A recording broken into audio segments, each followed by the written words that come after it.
Hi friends, ఈ రోజు tech news. ముందుగా అమెజాన్ నుంచి కీలక అప్డేట్. అమెజాన్ తన S3 క్లౌడ్ స్టోరేజ్ ధరలను తగ్గించింది. దీనివల్ల స్టార్టప్లు మరియు చిన్న కంపెనీలకు డేటా స్టోరేజ్ మరింత చవకగా మారనుంది. తరువాత టెస్లా నుంచి పెద్ద ప్రకటన. 2026లో ప్రారంభించనున్న సెల్ఫ్ డ్రైవింగ్ రోబోటాక్సీ సర్వీస్పై టెస్లా ప్రణాళికలు వెల్లడించింది. ఇక టిక్టాక్ విషయానికి వస్తే, యువత కోసం రోజుకు 1 గంట స్క్రీన్ టైం పరిమితిని అమలు చేస్తోంది. డిజిటల్ వెల్బీయింగ్పై దృష్టి పెట్టింది. స్పేస్ ఎక్స్ విజయవంతంగా స్టార్షిప్ కోసం కొత్త హీట్ షీల్డ్ను పరీక్షించింది.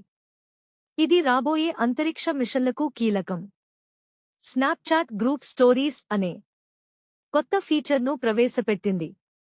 ఒకేసారి ఫ్రెండ్స్తో స్టోరీలు షేర్ చేయవచ్చు. సోనీ గేమింగ్ రంగంలో పెద్ద అడుగు వేసింది. బంగీ అనే గేమ్ డెవలపర్ కంపెనీని అధికారికంగా కొనుగోలు పూర్తి చేసింది.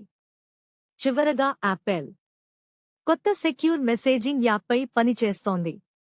ఎండ్-టు-ఎండ్ ఎన్క్రిప్షన్తో వినియోగదారుల ప్రైవసీకి ప్రాధాన్యం ఇస్తోంది. ఇవే ఈ రోజు ముఖ్య టెక్ న్యూస్. ఇలాంటి స్పష్టమైన అప్డేట్స్ కోసం ప్రతాప్స్ టెక్ను ఫాలో అవ్వండి. ధన్యవాదాలు.